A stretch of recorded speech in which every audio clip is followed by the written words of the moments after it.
Hello, Latvia. How are you? Yes, fine, thank you. Debbie, hiya. You okay? Yes, fine, thank you. That's good. Nice to see you. And how are you, Vidhi? We haven't seen you for a while. You've been busy, haven't you? Hi, Vidhi. Hello, hi. How are you? Yeah, good evening, everybody. Hello. Good evening. Everybody. Hello, John. Hello. Hello, Ismina. Good evening, everybody. My name is Tariq Mahmood, and I'm the Vice Chair currently for the Havering Interfaith Forum. And please welcome and to join this AGM, which we have once a year. We'll go through the agenda.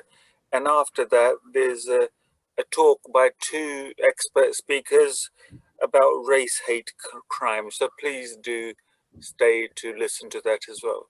Okay, I'll go to the annual report then. Well, no, originally inaugurated in 2009. This is actually for 2 years, but I'll skip 2019 really. The only change in the committee for 2021 was John Lester, Chair from the Baha'i Faith, Tariq Mahmood, Vice Chair from Islam, Surinder Tiwara, Member from Hindu, Sidra Naeem, Secretary from Islam, Latvia Singh, a member from the Sikhs, Peter, who's a Christian member, Barbara Stanley Hunt, who acts as Treasurer, as Baha'i, Rabbi Lee Saunders, member Judaism, and Shanta Ginny May, member from Hinduism. Shanta replaced Dave Chuck, who was on the committee 2019 to 20, had to leave because of health and domestic reasons. And our thanks now to Alan Woodhurst, who now looks after the website. Highlight of 2019-20 was a commemoration of Ramadan in the synagogue and of Yom Kippur in the Havering Islamic Cultural Centre, which exemplifies what interfaith should be about and has impressed other organisations as they've become aware of this. Discussion evening and social evenings have proceeded as planned till lockdown began in mid-March. We also played a full part in the Holocaust Day ceremony in Romford in January 2020. So long ago, I can't remember if that was 2020 or not. The committee set 3 times during the year. Once physically during the less troublesome times of the summer. We continue to try to expand participation, market and publicise ourselves, develop and strengthen partnerships, create opportunities for dialogue and develop the capacity of the forum. Via Zoom, we had 4 discussion meetings last year. 11th of November, distinguishing between faith and culture. 20th of January, is there a need for creed? 17th of February, faith and death. And there was a quiz night, numbers in religion, in the 24th of March, 2021. Other meetings, we did have a successful interfaith cricket match in Raffles Park, Romford on the 6th September 2021, during the brief period when COVID infection rates were low and such outdoor activities were allowed. Can't remember if it was between Islam and other faiths or Islam or other cultures or who the It was multicultural. It was multicultural, yeah. Cricket match. And we had so many different faiths and more different cultures and colours. Yeah. Yes. We weren't able to have any displays, of course, because of the pandemic. Our external links, we've continued contact. Well, we could pray for world peace. We weren't able to do that this year because of the pandemic. But we continue to support compact meetings in Havering. That's for voluntary organisations. And we gave a presentation for them once upon a time. We meet every week, actually. There's a meeting of the London Borough's Faith Network. I represent us at, which means we meet representatives from other faith forums. We have close links with the police. There's a branch of the police which has a special brief for faith communities. We have close links with SACRE with 3 or is it 4 of the committee? I think 4 of the committee are actually involved as members. Yes, 4 of the committee involved with members.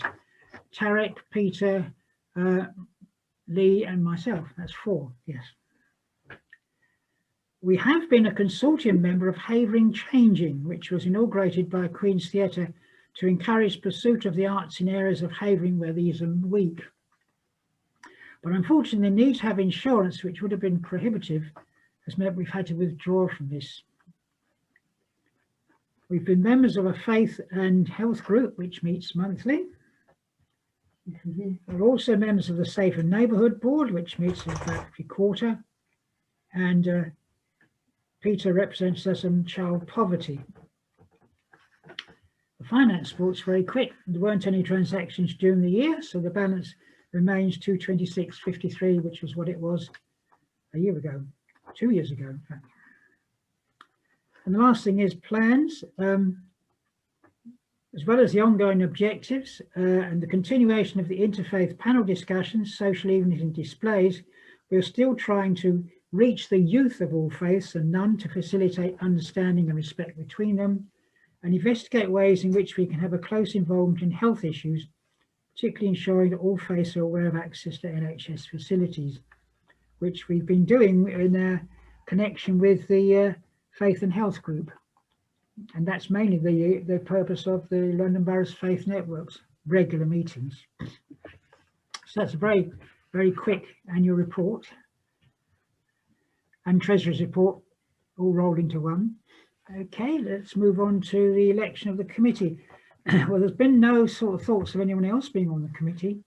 So unless there's any other people we've got who would like to be on the committee or put themselves forward or anything, we better keep the committee as it is for the time being, at least. We would ideally like to have another Christian on as well, but because we lost Dave, we did have two, now we just got Peter.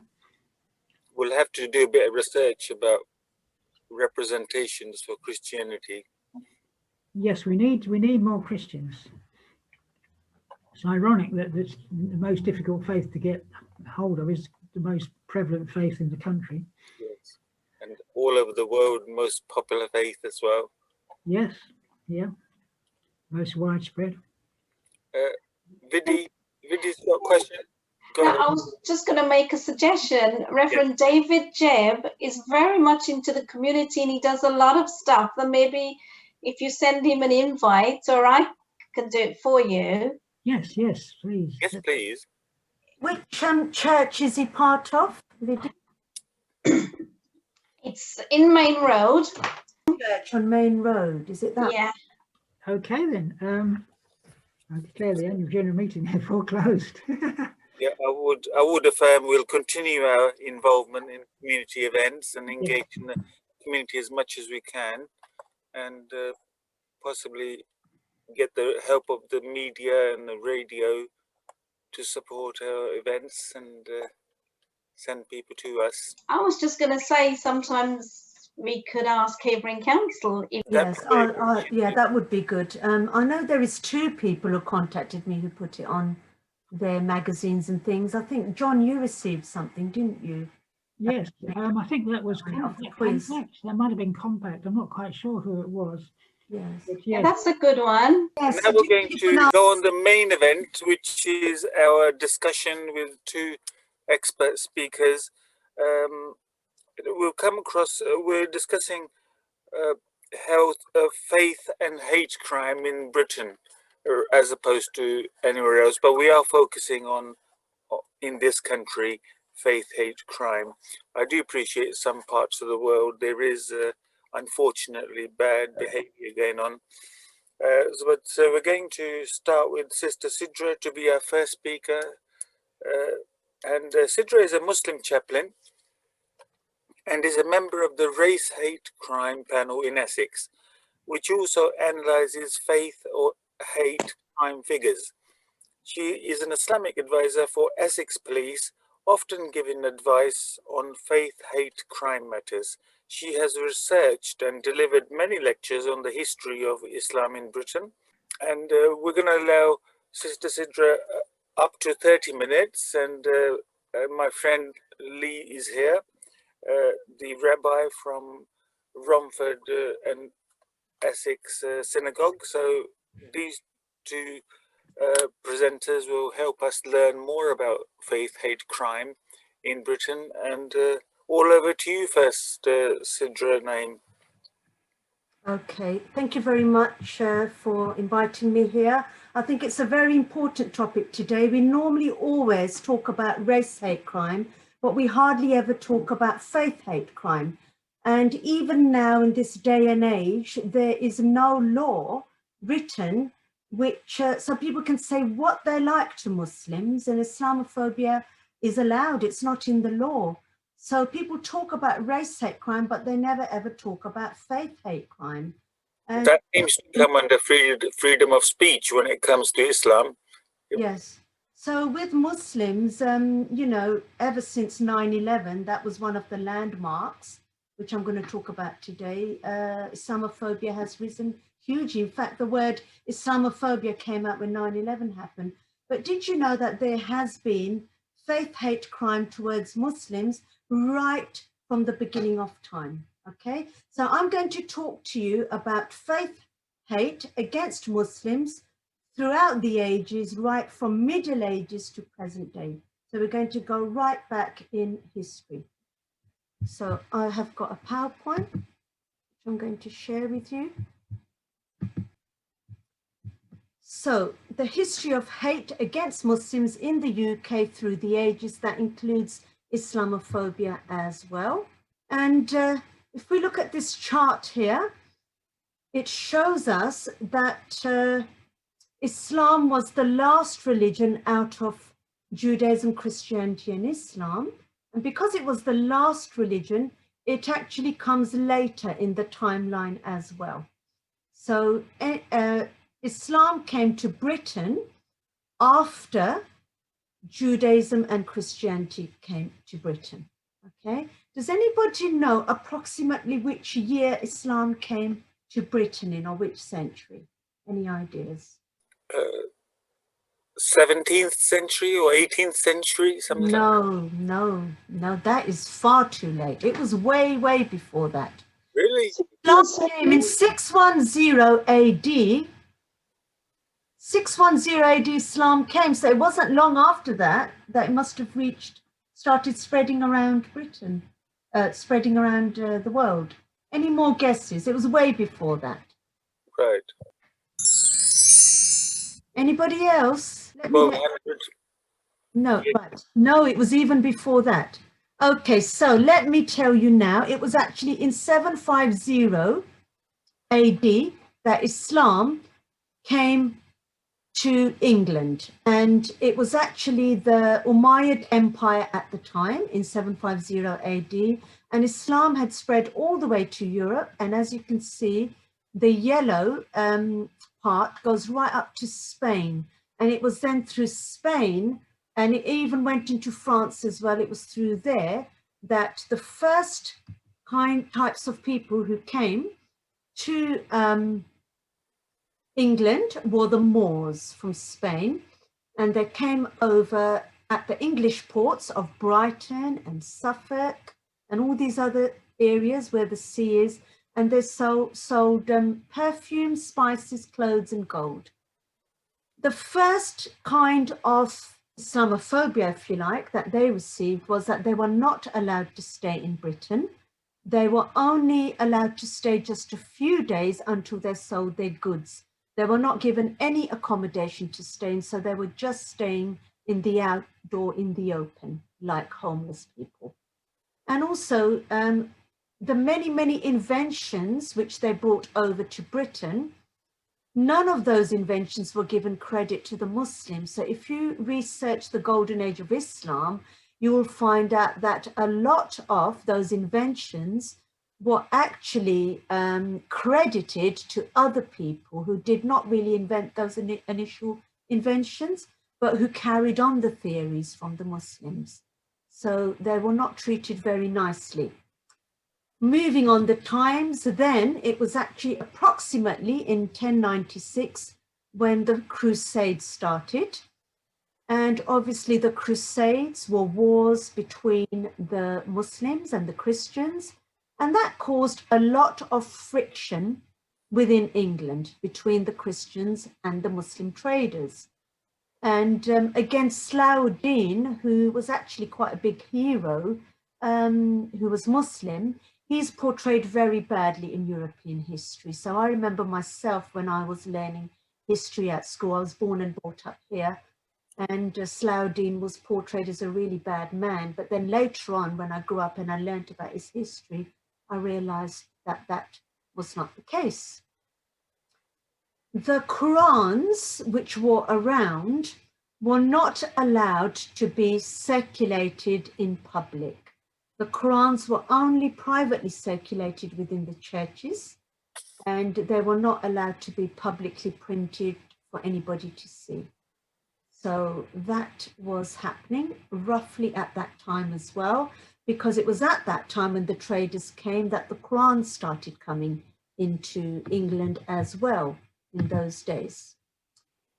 And then this person is the very first Englishman who converted to Islam. His name is John Nelson. His story is actually written in The Voyage Made to Tripoli in 1583, which was a book by Thomas Saunders. And in those days, if you became a Muslim, you could have been killed if you were another religion and then you become Muslim living in Britain. So he had to actually pretend that he was a Turk. So he put on a turban and he pretended he was a Turk. Many more had converted or turned Turk, it says in the book, which means before that when they became Muslim, they pretended that they were Turkish. In that way, they were left alone. And he is the first Englishman recorded by name. Then there was a pirate in 1607. Remember, there were a lot of piracy going on at this time because there was so much trading going on, and obviously there was going to be pirates on the sea trying to steal goods off ships and things. So in 1607, Captain John Ward of Kent, he was an English pirate. He was based in Morocco. He converted to Islam and became Yusuf Rees. So he actually used to trade goods from Morocco. And Captain John Ward was actually obsessed with little birds during his time in Morocco. And the locals started calling him Jack Asfor, being Arabic for sparrow. Does anybody know who this pirate later on became well known as? Let's see how clever you all are. Jack Sparrow! Yes. Yes. Or Johnny Depp. Well done, Gillian. Captain Jack Sparrow was actually Muslim, everybody. And even when you look at that film, he does look sort of Arabic-y looking, doesn't he? But anyway, he was actually English, but he had to change his name. He was not allowed back in England, and Morocco wouldn't take him in either, because did you know at that time, the Queen, Queen Elizabeth I, she actually had a private secretary who was a Moroccan. So he used to look up to the Queen, obviously, because he wanted to live in this country. So he didn't let Captain Jack Sparrow even live in Morocco. So Captain Jack Sparrow, John Ward, actually ended up going and living in Tunis instead, in Tunisia. Okay. Now, as more and more merchants came to Britain, a document was published. This is a real document taken from the British Museum in 1641. It refers to a sect of Mahometans being discovered here in London. There were also a few conversions to Islam during the period and a few years later in 1649. And do you know what it says on there? It's so sad. It says a discovery of 29 sects here in London, all of which the first are most devilish and damnable. It actually says that, and that was published in the newspapers. And Mahometans are actually there, yeah, 8th down, you can see the word Mahometans, and they were the Muslims. But obviously they were not allowed to live here. They could only come, trade their goods and go back again. They would only allowed to be living there for a couple of days till all their goods ran out, okay? Then the slave trade happened after that. And a lot of the African slaves, which were enslaved, were Muslims from African lands. Some of them were forced to change their names. Some of them were forced to become Christian. I don't know if anybody has seen the film Roots, which was out when I was a child, which was just absolutely brilliant. And it tells you in there very clearly a lot of the slaves were Muslim. So by the 18th century, London had the largest black population made up of free and enslaved people, as well as runaways. 10,000 actually, approximately. Many of these people were forced into beggary due to the lack of jobs and racial discrimination. The owners of African slaves in England would advertise slave sales and for recapture runaways as well. And this engraving shows slaves being loaded into a ship.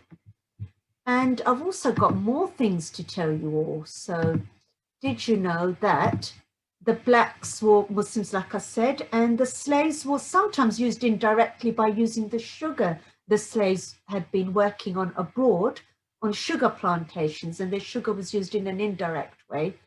And there was a very big uproar amongst all the slaves as they became stronger, because they were not being paid enough for what they were doing, and some were not even being paid at all. So they were working really hard but not being paid at all. So it was actually this man, Olada Equiano, he became strong, he earned enough money to buy his own freedom, and he wrote a book, a very big best-selling book that he published. And he is the first person, the first slave, who helped in the abolition of the Slave Trade Act, which was passed in March 1807. He made a law, and there was a fine. If any slave was found on the ship, then they would be fined £100. When that law came into force, no money was given to the slaves that were freed, but instead the government, they gave money to the people who lost the slaves. And the poor slaves didn't win anything out of that law at all. It was only the people who lost a slave who was given money by the government. And that shows, doesn't it? That's faith, hate, crime, isn't it? Okay, and then this man is the first man who opened the very first Indian restaurant in London. So a large group of Muslims in Britain arrived in 1760. They were sailors recruited in India from Bengal to work for the British East India Company. The ship's cooks came too, many of them from Sylhet in Bangladesh. And he had a lot of problems. The first thing he did was change his name to make it more English-fied. So he was actually Sheikh Deen Muhammad, and he ended up calling himself Sheikh Deen Muhammad. Okay, a captain of the British East India Company. In 1810, he founded London's first Indian restaurant, and it was called the Hindustani Coffee House, but he changed the name to make it more English-fied to the Hindustan Coffee House. That's actually taken from a reference, the Morning Post. And this is actually a portrait of him, which is still up now in the Royal Pavilion and Museums in Brighton. And when he introduced curries to Britain, what do you think, England, did they like that? Yes, they did. No, they did not. Look at the year, Asmina, 1760. Okay, do you think people liked curries then? No, he was called smelly. Okay, anybody who made curries, they were called smelly people, smelly, dirty people. What a stink that is. Yet nowadays, it is the national favourite dish of England now at the moment. Yet he wasn't dirty, because did you know he was the first man to open up Muhammad's baths in Brighton. In 1810, he introduced shampoo to England, and he opened the first Indian vapor baths at the beach in Brighton. And he actually introduced cleanliness to the time when Victorians were having a bath once a year. Okay, and then when the shampoo came later on, other things related to shampoo, like washing powder and things like that, then got introduced as well to Britain. So very, very interesting. Now, we're going through the ages. A little bit later on, a book was published, and it wasn't a good one. It was Racism Against Black People, and this was straight after 1860, when race-based discrimination was fed by the then popular theories of scientific racism. Attempts to support these theories cited scientific evidence such as brain size. James Hunt, president of the London Anthropological Society in 1863 in this paper. And what they tried to do was they explained that anybody of a different color is not as intelligent as a white European person. On the Negro's place in nature, wrote, the Negro is inferior intellectually to the European and can only be humanized and civilized by Europeans. That really is not good, is it? It really, I mean, if a book like that got published nowadays, there'd be riots. But nobody could do anything about it. And the biggest thing about Islam is, and this is so important to understand, Islam mainly originally started from the Middle East and African and Asian countries, so all of them were of different colors, okay, but not white. So whenever something bad was published against somebody who's not white, Muslims automatically got tarnished with that. And later on, I'm going to talk to you about that. Even now, it is still happening to this current day. If anything goes out against the BAME community, automatically Muslims are tarnished straight away. Okay. Now, going back down the ages to recent times, we are now going to a little bit later on. And this man, William Henry Quilliam, he was also a revert to Islam. He made the very first mosque, and that was in Liverpool in 1889. Let us listen to his story, what happened. Was there any faith hate crime there? Let's have a look. A century ago, Liverpool was a flourishing port, and Muslim sailors from India and the Far East would have been regular visitors. This rather faded terraced house in a Liverpool suburb is where this forgotten story of Islam begins. Although it doesn't look much now, in the 19th century, this was the first mosque in England. In 1889, the house was bought by a man named Abdullah Henry Quilliam. Quilliam was a Victorian gentleman, but he was also a Muslim convert, a religious innovator who fought to change preconceptions of Islam at a time when society found it frightening and alien. And it was here that he set about doing it. Against the odds, Quilliam established this not only as a mosque, but as a flourishing Muslim institute with its own printing press and an orphanage. It was the centre of Islam not just for Liverpool, but for the whole of Britain. Allahu Akbar, Allahu Akbar. But this public display of devotion to Islam immediately put him on a collision course with both the Christian hierarchy and the people of Liverpool. Quilliam faced hostility right from the very beginning. They were attacked on a number of occasions. You get pigs' heads being thrown into the mosque. They would congregate mobs outside the mosque who would start jeering. It raised hackles, there's no doubt about that. In the face of such opposition, the mosque seemed to have an uneasy future. Quilliam's genius was to analyse why Victorians despised Islam and begin to address their prejudice. Quilliam knew that one of the key criticisms against Islam was that it was narrow-minded. It didn't embrace the new scientific discoveries of the 19th century. These lectures met such criticisms head-on. So he's presenting Islam in a very rational way that's going to appeal, in a sense, to the new scientific consciousness of Victorian Britain. These events drew converts, and as numbers grew, so did Quilliam's profile. But just as Quilliam was at the height of his success, everything changed. In June 1908, he and his eldest son left on what was supposed to be a 6-week trip to Istanbul. No one knows exactly why, but without any warning, they mysteriously disappeared. After some months, his youngest son, who stays behind, begins to dismantle everything that Abdullah Quilliam had created.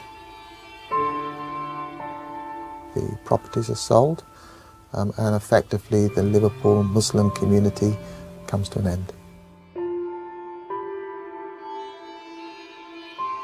With the disintegration of Quilliam's mosque, the outlook for Islam in Britain appeared uncertain. Okay, so that happened when the very first mosque opened. That was the Islamophobia, if you like. Let's move on. Now, it was actually soon after that there was somebody called Muhammad Abdul Karim who actually became the Indian secretary to Queen Victoria. Now, remember, Queen Victoria ruled India at this time, and she was very, very fond of this man. If anybody has seen, there has been a film about this called Victoria and Abdul, and it's very interesting. It talks to you about all of this man. She actually treated him like a son, and he looked after her right until her old age. He actually introduced also curries into Buckingham Palace, and she used to want chicken curry nearly every day, and he would cook it for her. He was a really, really nice man, but he was treated extremely badly. So as soon as Queen Victoria passed away, he was actually expelled back to India soon after her death, unfortunately, which is very sad because he served her really well. He was in office between 1892 to 1901. We'll move on to after that time. So then the First World War. By 1913, the British Empire held over 412 million people, 23% of the world population at the time. And by 1920, it covered that many kilometers squared, 24% of the Earth's total land area. Approximately 1.3 million Indian soldiers served in World War I, and over 74,000 of them lost their lives. Now, Muslims had actually been serving in the British Army since 1857. And did you know, according to the Guardian newspaper, 50% of them were Muslims. Most of these soldiers were immigrants from farming areas, such as the Punjab, Jhelum, Azad Kashmir, and the northwest frontier, which had close connections with Britain as established recruiting grounds for the British Army and the Merchant Navy. Some served in British colonial regiments. For Muslims, joining the army was very, very difficult. And if they were accepted, many faced huge discrimination. When new officers came in, they sometimes had even more racist attitude, thinking that these soldiers were not good enough as their white soldier counterparts. Moving past the rank of sergeant was just impossible for them. And there are many, many stories of exclusion and discrimination of Black soldiers that have been published in Black History Month, including Asian soldiers as well. And did you know what's really, really sad is that even today, when Remembrance Sunday is remembered, there is no proof or evidence, or nobody even talks about the fact that so many of the soldiers that gave up their lives were actually Muslim or from the BAME community, if you like. It wasn't just Muslims, there were Indians, Hindus, Sikhs, everybody. And then after that, the soldiers, they returned after World War I in the UK, and there was a huge lack of jobs and opportunities. And the people living in this country felt very strongly that the people who had stayed after the war were taking up their jobs. And there was so many violence and riots. In 1919, there were riots in 6 seaports around Britain, and white sailors said they were not going to share their jobs with sailors from any other colour, and hundreds were injured. And there was no thanks really for all the, the stuff that happened in the war, how Muslims, for example, had helped in the war. And this poor man, Charles Wotton, he was actually one of the people who actually died in those riots. And those riots were actually between Muslim sailors and non-Muslim sailors, but some were also to do with colour, white and black and any other colours as well. The other thing that happened was a lot of the soldiers who stayed behind, they were not given council housing. So a lot of them were forced to live in slum areas, poor accommodation, drug areas, and also where prostitution was happening as well. A lot of those people were not given any homes to stay in, even as tenants. This one, even my dad remembers very, very clearly, and he has told us from a young age that when he came here in this country in 1962, when he came as a young student, there was actually things that were written up on hotel doors like "no coloureds allowed."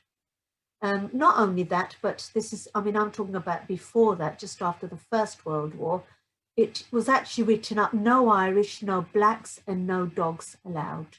And people were actually likened to dogs in that way. I know there's an Irish sister on here as well, and I have spoken to her about this, and she agrees with this as well. Okay. The other proof we've got is that there was one cricketer, Trinidadian cricketer, Leary Constantine, and he was not allowed to stay at the Imperial Hotel in Russell Square because of his colour. And he took them to court, and he was awarded damages at the High Court because he was not going to be happy about that. He was only awarded damages because he was a public famous figure. And the Britain was actually worried because it would put their cricket team in a bad light. He was a guest in the country. The proprietor believed his presence would offend American servicemen who were also staying there. So this is actually what happened. And he was actually the first person to take the government to task why he wasn't allowed, just because of his colour, to stay in a hotel. He was the first person, and he did go to Parliament and try and fight for that. Then going down the timeline, we go to the Second World War, and again there were thousands and thousands and thousands of Muslims who came over, again from the Punjab region, where the headquarters were for the British Army near the Jhelum area, and they came over here to help fight with the British in the Second World War. So they were heroes, Then after that, they stayed as well. And Britain had another big problem. They didn't want them to even go on the buses, even transport on the buses. And they didn't even want them to even be bus drivers. So out comes another huge riot, this time in Bristol. This is actually from the Bristol Post. And students parade across the centre with placards in support of the employment of coloured labour. And this time again, it included blacks as well, but Muslims were a lot of those who wanted to be bus drivers, and they were not allowed to be bus drivers, let alone even travel on the buses. So there was huge apartheid, if you like, in Britain as well. The bus industry did get shamed up because also all these people did bring it out in the newspapers, and they did eventually apologise. Did you know that these people were also not allowed to eat outside either? So they were not allowed to go to any restaurants and eat, or even go to takeaway and get fish and chips in those days, or pie and mash, if you like, in those days. They were not allowed, not allowed. Okay, then the next wave of immigrants. Answering Britain's desperate labour shortage after the war, mass immigration from the Commonwealth then starts. And everybody was encouraged to come over from Commonwealth countries by advertising for work and their sense of patriotism. And some wanted to rejoin the armed forces, having fought for Britain during the war. The British Nationalities Act gave all Commonwealth citizens a free entry into Britain, and they were welcomed. However, this country was not told why they had all come here. So only the government knew, but the public didn't know that. Why are all these coloured people coming into Britain? So there was huge racism, and they had it in their mind that, oh gosh, they're coming and taking over all our jobs, instead of advertising to the public that the country is war-torn and we need cheap labour. Some of these people who came over, did you know they were earning 6 times less than other people from the white British community working in the same job, 6 times less. And they were not allowed to have any council houses to stay in. And approximately 15 of these people out of 1,000 was allowed to be a black tenant, as they used to call it in those days. That included the Asians as well. Okay, so lots of bad. The next lot of immigration was from Pakistan, and there was a Mangla Dam that was being constructed in the early 1960s. 250 villages were displaced, and 100,000 people from the Mirpur district then were allowed to come to Britain because they'd all helped within the war area, and that's where the British headquarters were for their army camps. So they came over from Azad Kashmir and the northwest frontier to Britain. They had close connections already. And this is where the Paki culture started. So they were called Pakis. Pakis are Muslims. Okay, so the majority of Pakistan are Muslims. And I do remember that phrase, even myself growing up, even though I didn't come across any direct racism at all, but I did hear about it, and it used to really hurt. Even though I was British, it used to really, really hurt. Now, I'm not joking about this, but this is true. Did you know that it was only, I would say, approximately 5 years ago, it was at the Essex Interfaith Forum, we invited a police officer. And, you know, he made my blood boil that day, because he turned around and he said, oh, so what if we say the word Paki? It's no big deal. It's only a word. And I didn't say anything at the time because I was really, really angry, but I had words with him afterwards, because I said that word is said in such a way that it's as a bad word. It's not as a nice word, you're saying. It's not just any old word. It's there as a horrible word, isn't it? As a threatful word. So no, it's not good enough. It's not good to be called Paki or Pakistan. Pakistan is the other one I used to hear a lot. Now, by this stage, Muslims were becoming stronger in the country, but still there was no law at all to protect them. So there was one law which everybody pushed for, and that was to do with the fact that it was everywhere that public premises are only to be used by white persons. And this placard on the right is a real placard. These public premises are the amenities. These have been reserved for the exclusive use of white persons. And that was actually an order by the provincial secretary. And a few people went to the House of Commons and they fought.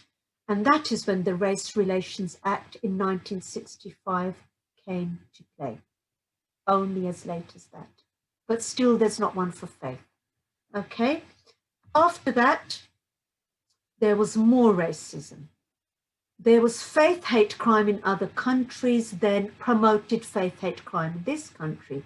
So there was this man, Idi Amin, and the next wave of immigrants came from Africa, mostly from Kenya and Uganda. And as certain African regimes encouraged a policy of Africanization, life became more difficult for Asians living there, and many started moving to Britain, and many of them were Muslims. It was in 1972 where 60,000 Asians were expelled by President Idi Amin from Uganda, many of whom were allowed to settle in Britain. And like I said, because of all the faith hate crime going on there, it then leaked into Britain, because it was from there that the people were coming here, and it was, oh no, you know, he's kicked them out and now they've come here, kind of thing. So that then led to more friction.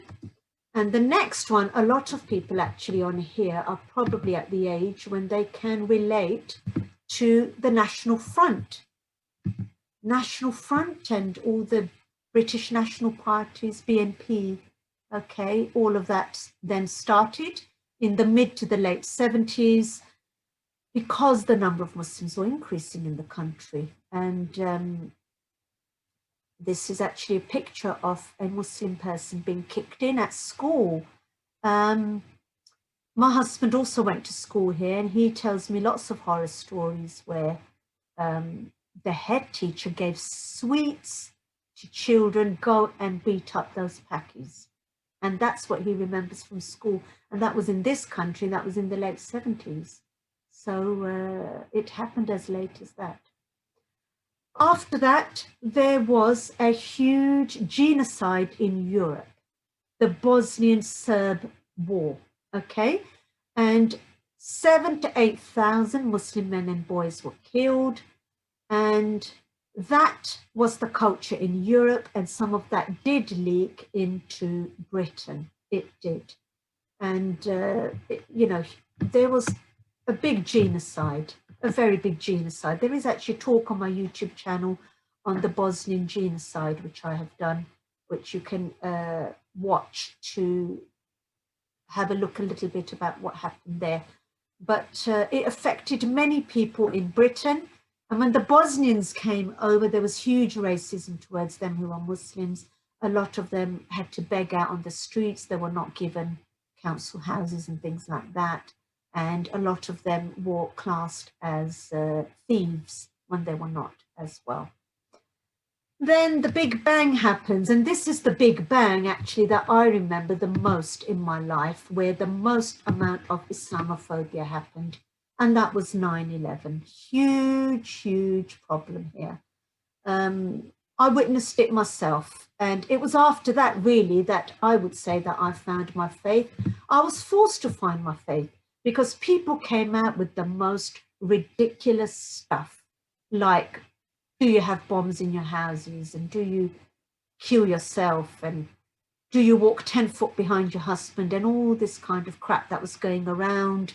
Islamophobia was being promoted through the media in front of my eyes, and I couldn't cope with it, to be honest, and that's what made me go out and try and answer some of these questions and dispel the myths, and I've been at it ever since.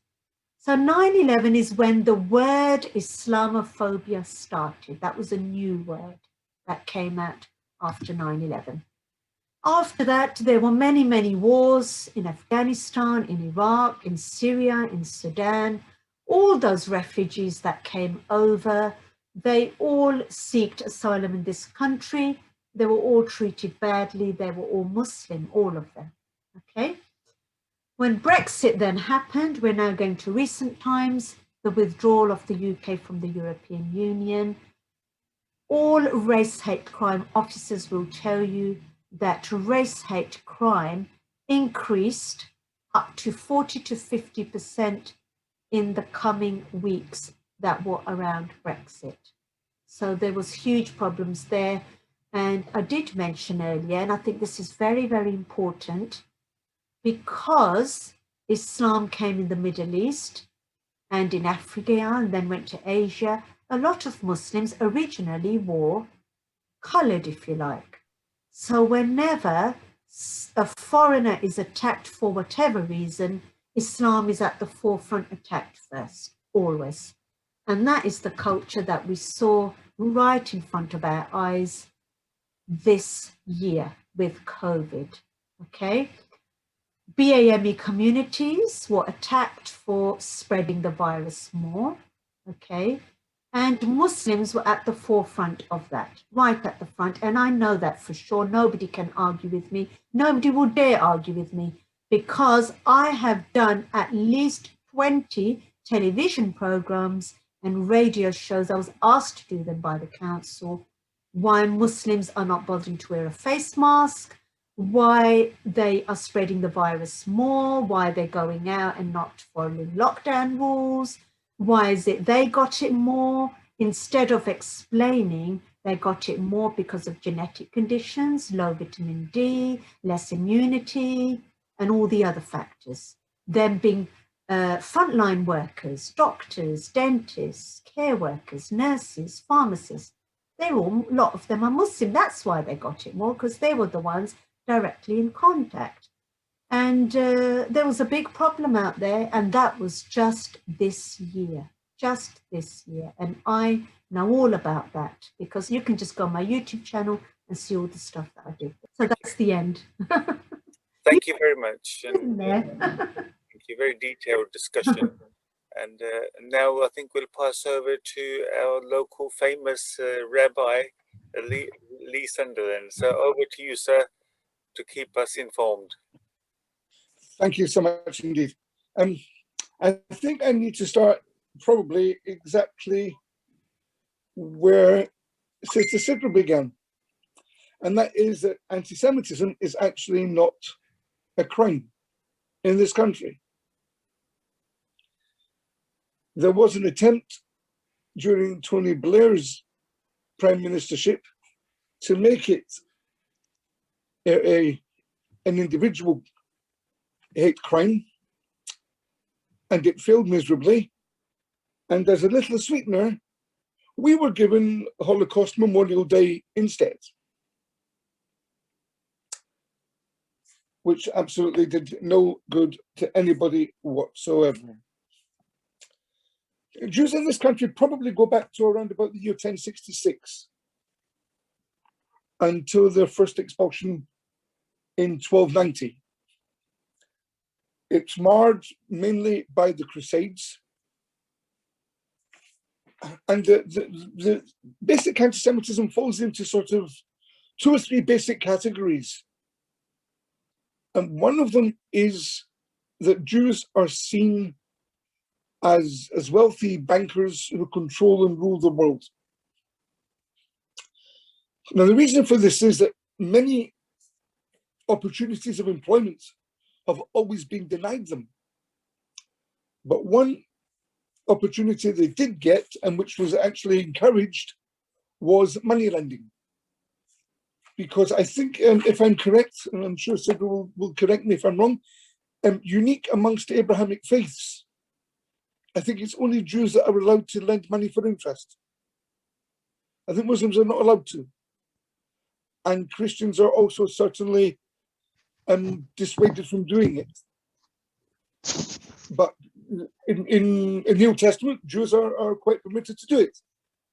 And it suited industry, and certainly the monarchy in those days, that there would be people who would be prepared to invest in churches and castles and in the military, in the monarchies, overspending. And as a result of that, the Jews actually did become rather wealthy, to an extent that most of the country's wealth belonged to Jews. And stage came where it was becoming far too much. Royalty was owing far too much to Jews. And the only way to deal with that was to have a few massacres and get rid of them, which is exactly what they did. And so in 1290, the Jews were expelled from this country. This was mainly a Protestant action. The Catholics had a different angle. To them, the Jews were Christ killers. They not only killed Christ, but they rejected him. They continued to reject him. And for this, they must pay the ultimate price. And so right throughout Europe, certainly during the Crusades, and certainly when Rome became Christian and then Catholic, it would be something that would be held against the Jews for centuries and centuries, and they would continue to be hounded and discriminated against and murdered, tortured, and killed for it. And this stereotype is something that has continued right down the centuries. The Jews were allowed back into the country by Oliver Cromwell, and there were still quite a few restrictions on what Jews could or could not do, and it took several hundred years for them to be involved fully in the social fabric of the country. And again, an awful lot of opportunities were denied them.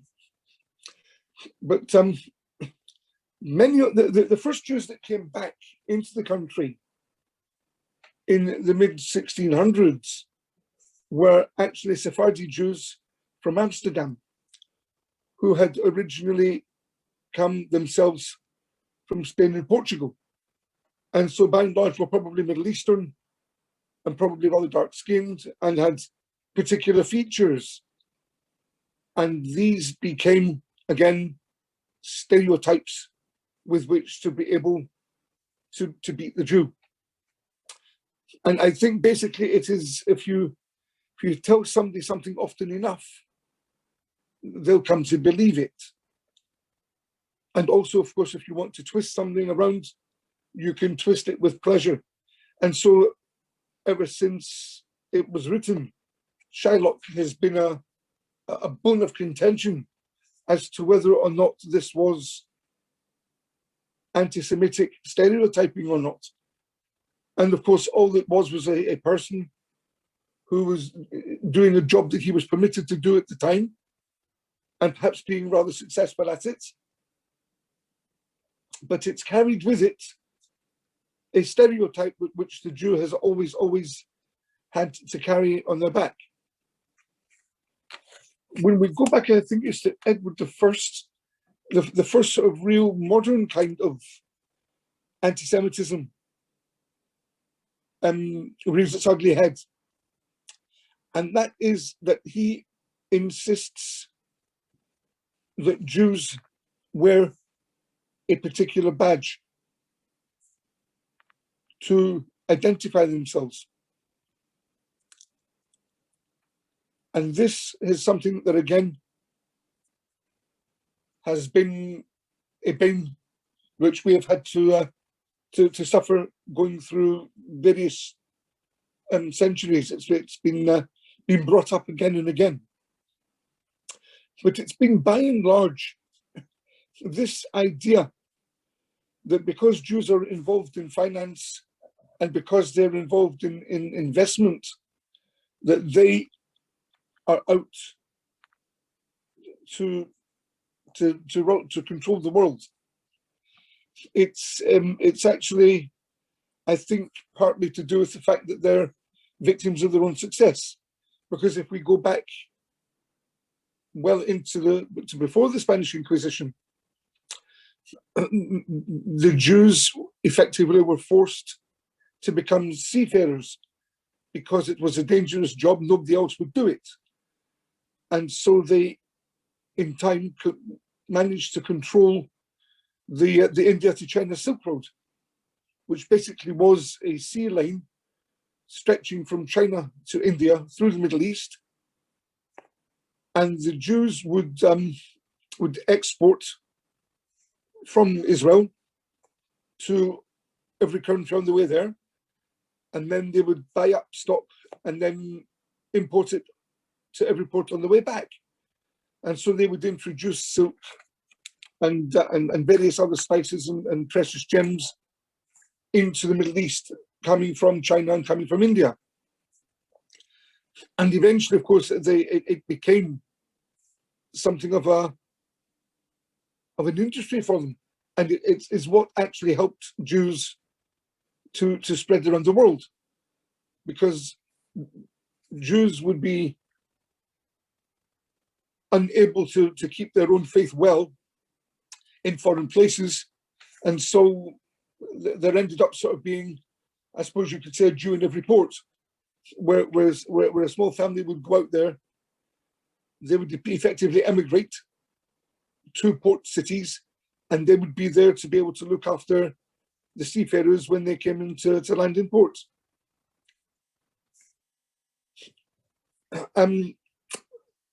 Some of the other banes of Jewish anti-Semitism we've actually just passed in our calendar, and that is the blood libels. The blood libels basically portrayed the impossible lie that Jews would use the blood of Christian children to make their matzah, to make their crackers which they eat at Passover, which, by the way, are made purely of flour and water and absolutely nothing else, not even salt. But this became something of an issue to whip the Jews with, and many famous cases of it, particularly I think the first one that ever happened was in Norwich, and since then it's reared its ugly head, and did again, of course, during Nazi Germany and in Russia during the 70s as well.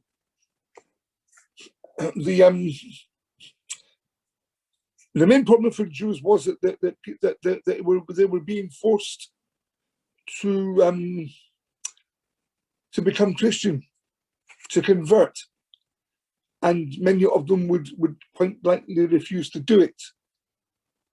So, for example, in Spain, you had, under Spanish control, the upstart of a group called the Moranos, who basically outwardly lived as Christians, but in secret practiced their own Judaism quite faithfully.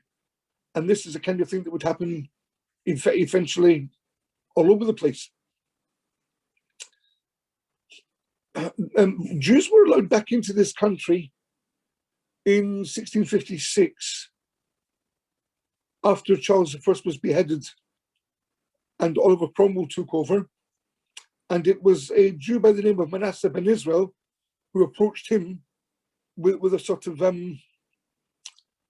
messianic message that the Messiah would only come, and peace would only come to the world if Jews lived in every single country in the world. And so if Cromwell, who was himself a rather devout Puritan, wanted that to happen, he should let Jews into the country, and then the second coming of Christ would be able to happen, because Jews were now living in England. But again, very much the same sort of thing has happened. Had happened previously, had happened again, and Jews were not necessarily allowed to mix fully in society. And again, the Catholic Church and the Protestant Church would often be at the forefront of trying to kill the Jews and get rid of the Jews. There was even a Jew bill in 1753, which eventually naturalized Jews as British citizens. And it wasn't until much, much later that Jews were actually allowed into Parliament or to take a full part in the country's affairs.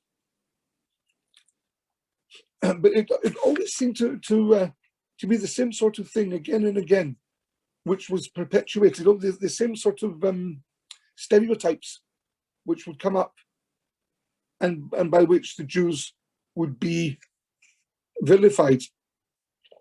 And if there were, it seemed to be that if there was any particularly successful or famous Jew then people would not lose the opportunity of reminding us that it was Jews that wanted to control the place and wanted to rule the world.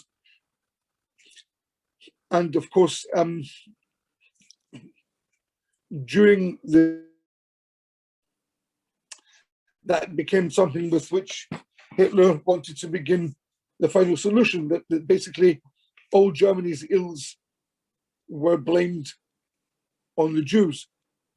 And despite the fact that they had become such important players in all of German society, he managed to convince far too many people that they were vermin, and literally they were to be completely gotten rid of, and so the final solution would take place. Coming towards the more modern times, the biggest bit, I suppose, we have in the last 80 years is the creation of the State of Israel, in which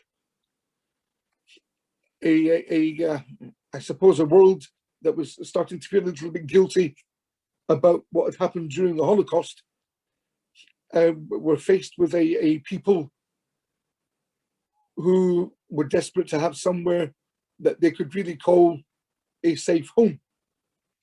Because remember, even during the Holocaust and towards the end of the Second World War, when Jews were trying to escape from Europe, quotas were put on them by almost every country in the world, and only X number of people were allowed in to the country, this one included. And many of the stories of Jews being turned away back to where they came from, only to end up straight back in Auschwitz and other camps and straight into the gas chambers. And so they've managed to turn themselves, I think, into very much the victim who needs to be pitied. And the rights and wrongs of whether or not the State of Israel should have come about, and the manner in which it has come about, and the land on which it has been laid, and the problems with the population, which it has to be said and admitted were themselves chased away or persecuted, is something which I personally think will never ever be solved. And it is and it's now become sort of the number one problem in anti-Semitism, because people automatically assume that if you were Jewish, you were born and bred in Israel. And if you've emigrated from Israel, you've probably come here to try and take over the country. So that everything and anything that the Israeli government does is seen as being done on behalf of world Jewry. It might surprise you to know that an awful lot of Jews, especially those in the ultra-Orthodox camp, actually despise the State of Israel, because they see it as a state for Jews rather than a Jewish state. It is, to all intents and purposes, a secular state within a secular world. And religion does not play a central part or a leading part in the governing of Israel in everyday life. And so certainly the Hasidic community are certainly well against the State of Israel even existing. And for them, it is part of their messianic thing as well, that the people of Israel should not have their country back until the Messiah has arrived, and he certainly has not yet. And therefore, to them, the State of Israel should not exist. And so nowadays, very much the root of modern day anti-Semitism is what happens in the Middle East, and particularly with the Palestinians. And anything that looks as if it is discriminatory, or it looks as if it is there to unfairly favor Israel's Jewish population, is taken as in itself an anti-Christian or certainly anti-Muslim mood, and it's automatically assumed that all Jews are like that. And it is an unfortunate misconception, which we will come to when we do misconceptions in religion later on in the year. But it certainly is something that that is a main problem for us, because Israel, despite its size, has in many different fields come to lead the world. And it does have a leading role in the worlds of medicine, and even in saving lives in types of natural disaster, or in technology and in the sciences. And so it is, for the Zionist, it is certainly very much a positive success story, that it can and be used, and often is used, as a tool for anti-Semitism. And certainly Mossad has come in for a lot of trouble, because its secret agents don't take nonsense from anybody. And so, if you will remember, going back to 1972, when there was this terrible massacre at the Munich Olympics, the Mossad spent 20 years tracing down every single one of those terrorists and eliminating them. And so they are seen as a force for terror and for anger themselves. And we often get, therefore, entangled in all sorts of other things that go on. And again, I joined Sister Sidra because 9/11 was another turning point in anti-Semitism in this country. Jews were blamed for 9/11 having happened in the first place.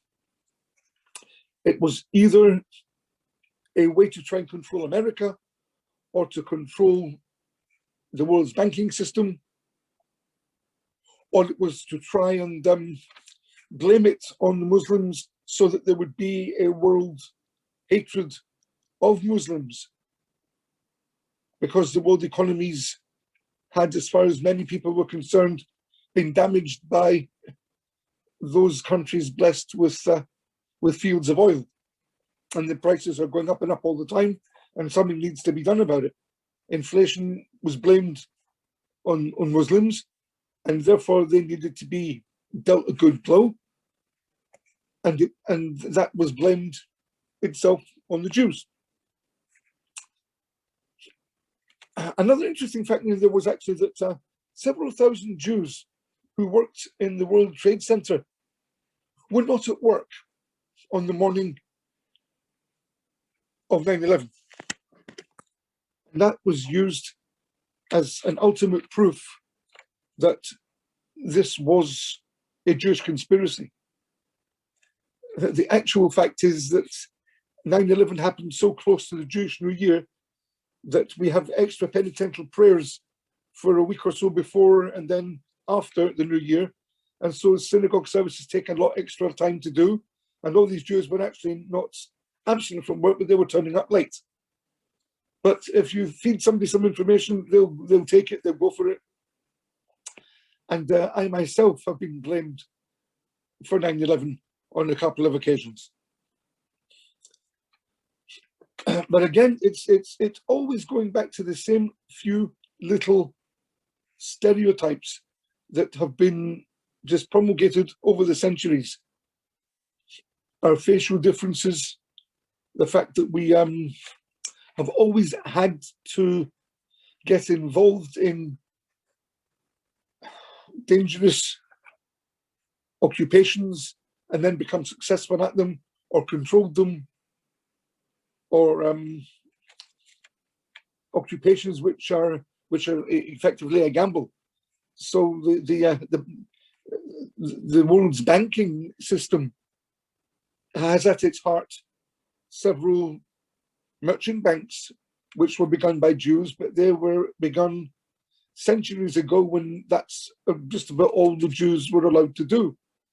And the fact that they've succeeded over centuries and now have the place in the economics of the world that they have is purely a matter of history and not a matter of Jews trying to control and run the world. But you go try to tell anybody that, and often they will just not believe you. We often also have this issue that we also have been immigrating into this country over many centuries, running away from wars and pogroms. Whatever, my own great-grandparents came here from the Ukraine in the late 19th century. And we bring with us, of course, different cultures, different ways of doing things. And even amongst Jews themselves, there is, if what you want to call it, a shallow level of anti-Semitism, because not all Jewish groups get on with each other, because they're just not identifiable with each other. And Jews have come into this country, become very successful in this country. We've found a home with relative peace in this country, but our stereotypes still haunt us. And again, joining Sister Sidra, we come up to the very present day with COVID, and much to our shame, you will see that there are many Jews who refuse to get vaccinations, who refuse to keep COVID restrictions, because they think, you know, if God's going to kill you, he'll kill you. If it's not going to be COVID, it'll be something else. So just carry on living your own normal life. And at the very beginning of the first lockdown, the number of Jews who caught COVID and died from COVID was exponentially out of proportion to the population of Jews in this country. And I unfortunately know it only too well, because it was my job to bury a lot of them. And so, yes, we do have this problem that Sidra and I have spoken about this before ourselves. We have this problem together that we have people who are not keeping the rules, but we also have the same situation as our Muslim cousins, in that we have a different family structure in which several generations of one family can be living together, looking after each other. And of course, we have a different DNA.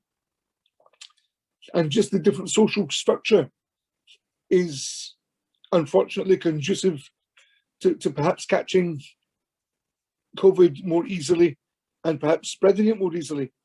But again, too many just will not stick to the rules. And this again causes us more problems. And anti-Semitism has increased a little bit over the last year. But by and large, at the moment, we are in a much happier state than we've been for some decades. I can only end by saying that it's meetings like this and opportunities like this which will hopefully break down the barriers and the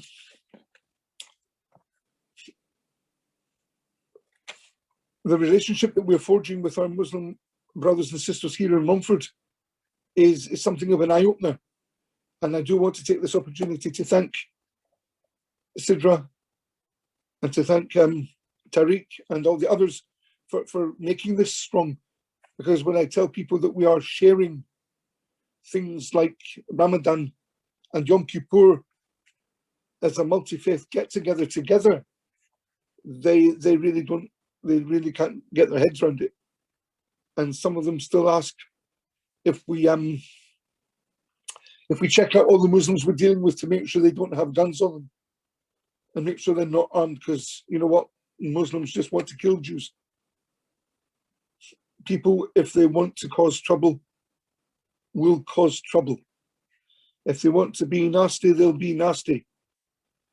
And the social media that we live with is only aggravating that beyond what is true and beyond what is fair. So I would only ask that we continue with these kinds of meetings, that we keep getting together, explaining ourselves to each other, realizing that we're all just exactly the same people with differing customs, but with the same desire for peace and tranquility and blessing in life. Thank you. Thank you very much, Rabbi Lee. Very nice talk, and thank you for your contribution as our expert speaker. And yes, we are understanding each other more and able to get on and share and be an example to other areas.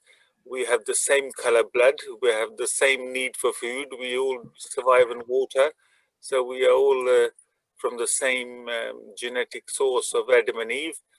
So we have to get on. And may I request any questions to everybody, to our speakers? Any questions ready? A question from Tracy Tyson. Do you not believe now that things have got so much better by way of improved educations?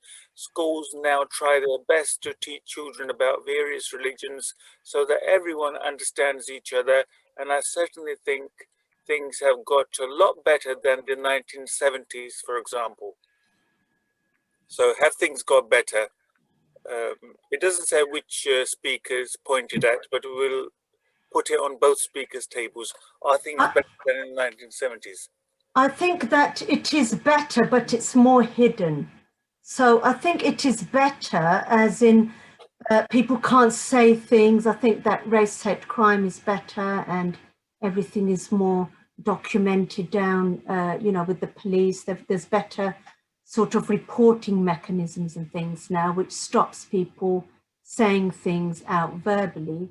But I do feel that, you know, I think it is hidden sometimes. So, for example, if you look at what happened with, you know, Prince Harry's wife, that came out recently, racism, didn't it? Whatever really happened, we don't know, but that was her viewpoint, wasn't it? And she did put down some stuff to racism. So I think things do happen, but it's hidden. And to a certain extent, it can't be out in public so much because of the policing that is around nowadays. There's better mechanisms, reporting mechanisms and things like that. Yes, I think to an extent, Sidra, I think you're right. And I think both of us have got connections with the police, and we actually educate the police about the things they need to know about our own particular religions and customs and cultures, so that they can deal with our concerns and our communities a lot better. The only thing that really does concern me is social media, because trolls are basically bullies. They can say things, they can sound like they speak with authority. If you hit somebody below the belt, it hurts. And once you hurt, everybody else gets a little go as well.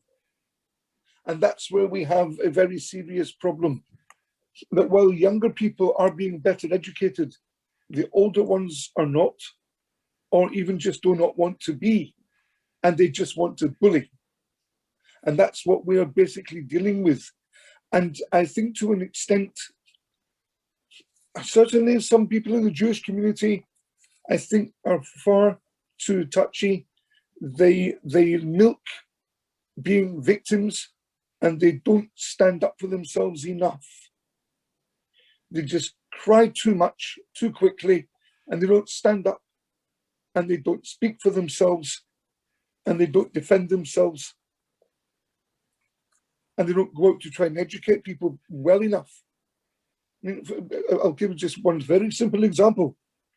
It's only in the last 10 years that we have had a fluent English-speaking ambassador of Israel in this country.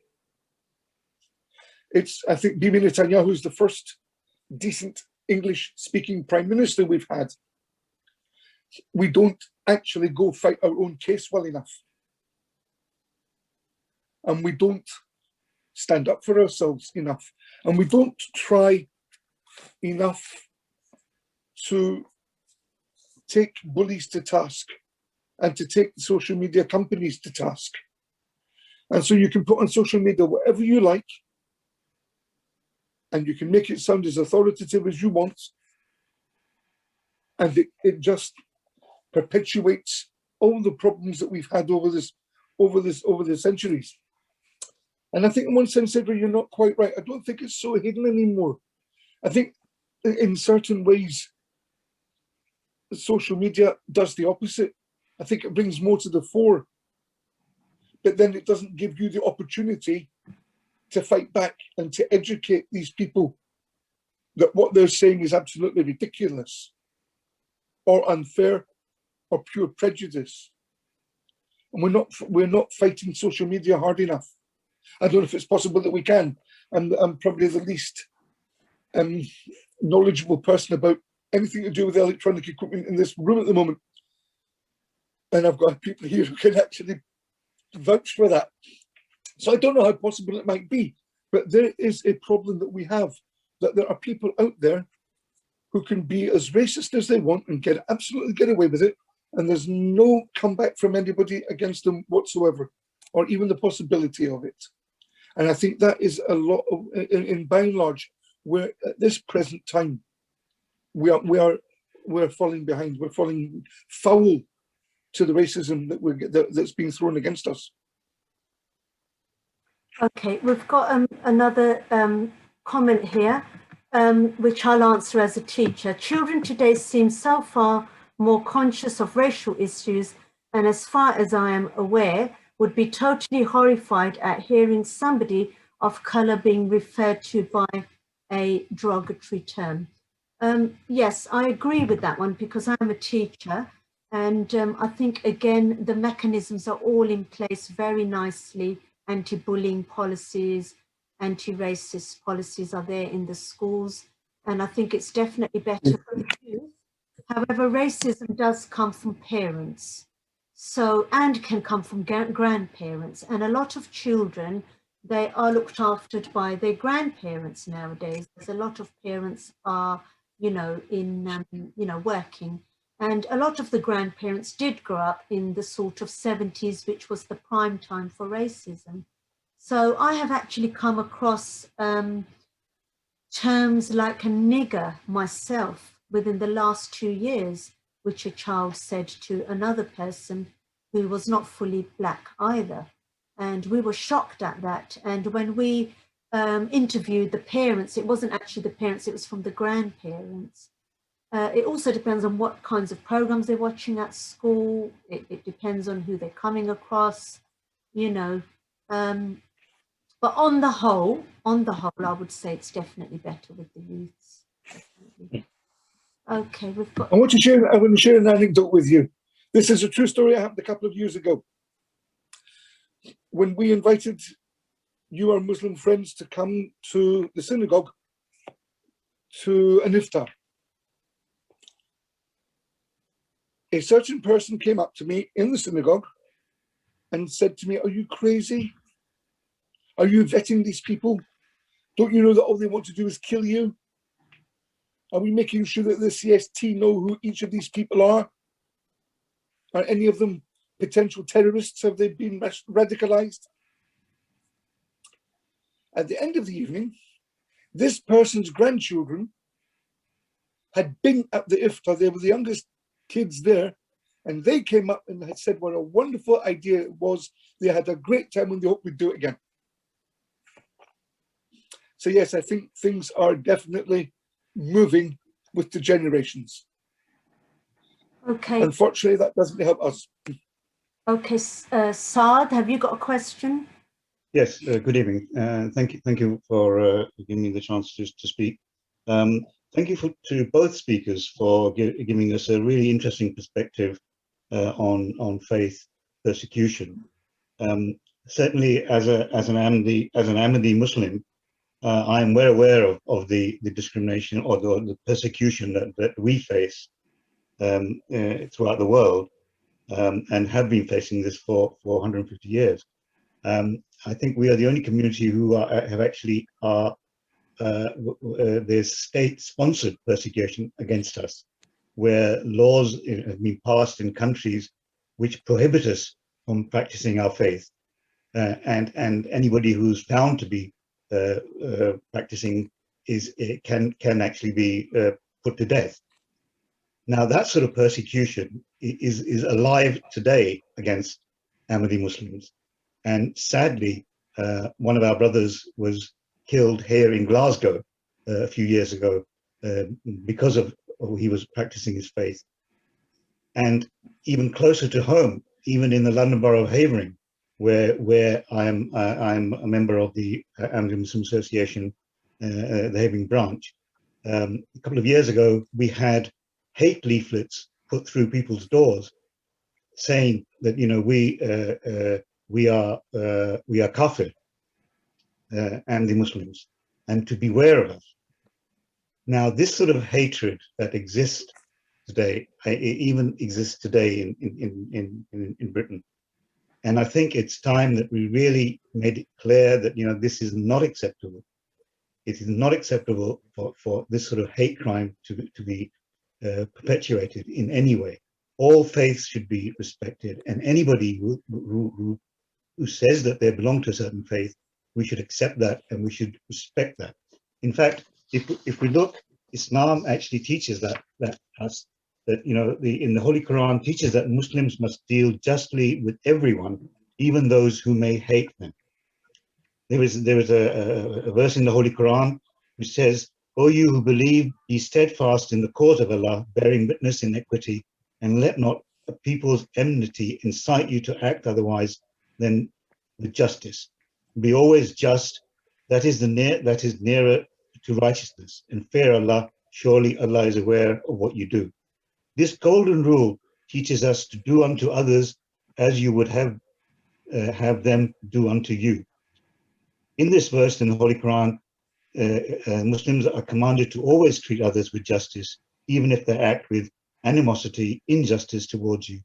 In other words, the Quran commands Muslims to treat others as they would like to be treated, even if they must suffer at their hands. In this regard, the Holy Prophet of Islam said, a Muslim who kills a covenanting believer would not even be able to perceive the breeze of paradise. So these are, I'm sure every faith has this, and if they're practiced correctly, then we would get rid of this hatred and we will bring peace in this world. And this is what we should be driving and striving for. Thank you. Yes, I'd just like to add on to that. There's another one. We have made you into nations and tribes so that you may come to know one another. That's another one, So we're there to get to know each other, not to cause bridges between each other, cause division. I've got something else here.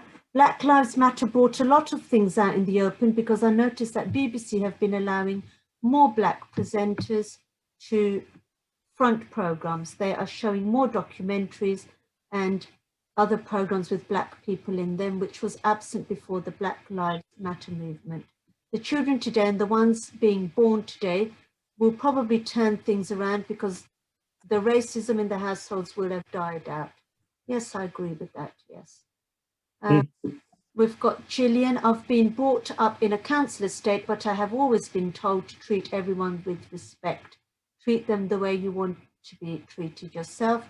And my kids are the same as me. Everyone is the same. Yes. So, that sort of shows that it's from the parents, isn't it? A lot of it is learned behavior as well. And also it does depend on who you come across. So if you come across, for example, a really, really bad, pagan person, you may end up painting everyone with the same brush, not knowing enough pagans, for example. That's another one, because that happened with Islam. When 9/11 happened in areas where there were not that many Muslims, there was more Islamophobia because the people didn't know enough Muslims to base a wider opinion on. They only looked at what was in the media. Whereas a place in London, they didn't have that much Islamophobia, because they said, well, the people who heard whatever they did on the news said, no, but my next door neighbours like this and they're lovely. So it happens more where you don't have enough variety of people to base your opinions on. Okay, is there anybody else here who's got any more comments and questions? Shall I? Yes, Biddy? Say something very, very interesting, and I've learned quite a bit tonight from both Sidra and Lee as well, from the history. But I do believe we've come a long way, but we've also got a long way to go. Yes. And I know within Havering Council, we're carrying out a race review, and we've got someone coming in and looking both internally and externally. And it will be good that when we have someone coming from external, that perhaps this forum is included in that, you know, to talk about how we can improve, where we are, where we can move forward. So it'd be good that if you get invited, that you go along to meet, because the people that's reviewing it is the it's a national organisation that is going to review where we are and where we want to be and make recommendations for Havering Council. So it would be, I said, it'd be nice if you can participate and take part in that. And I will let Abid know if you feel that you do want to take part. Okay, thank you very much. Yeah. Do you have a question? Chaplain? What the last speaker was saying about Biddy, that's really great news, because when I was living in Havering, at one time there was nobody to vote for, because every politician had was obsessed with immigration, and you could feel the racist tones coming from them. So if there's a review at looking at the institutions within Havering, that would be very welcome. Oh, I'm really sorry to hear that, Aisha, because I'm a girl of colour as well, and brought up, lived in Havering for many, many years. I'm very sorry that I know things and what people say and different tones and whatever, but I'm sorry, but yeah, Havering. Do you still live in Havering? No, not now. But for example, when my kids went to school in Havering, primary school, I can remember the sports day was cancelled at the end of the term because of the weather. So they decided to go and have it in September. So they decided to pick 9/11 for that day, and they decided to have a hog roast day, you know, with pigs. And I think, wow, what was that about? Where was the hog roast day? It was Squirrel Heath Primary School, Qadeer Park. Do you know they're doing kosher foods and stuff in some of the schools? That started to happen. Yeah, it's moving forward, but that wasn't thoughtful, was it? No, it was very deliberate. Okay, well, thank you very much, everybody, for coming. But the next one, I think, was it 24th or 26th May? 26th of May is a Wednesday. Okay, so it's Wednesday, 26th May, and it's on festivals in our faith. And hopefully we will see you on the 26th. All right, then, thank you For an interesting talk. very much, and see you on the 26th. Okay. Thank you. See you Okay, soon. bye. Bye. Bye.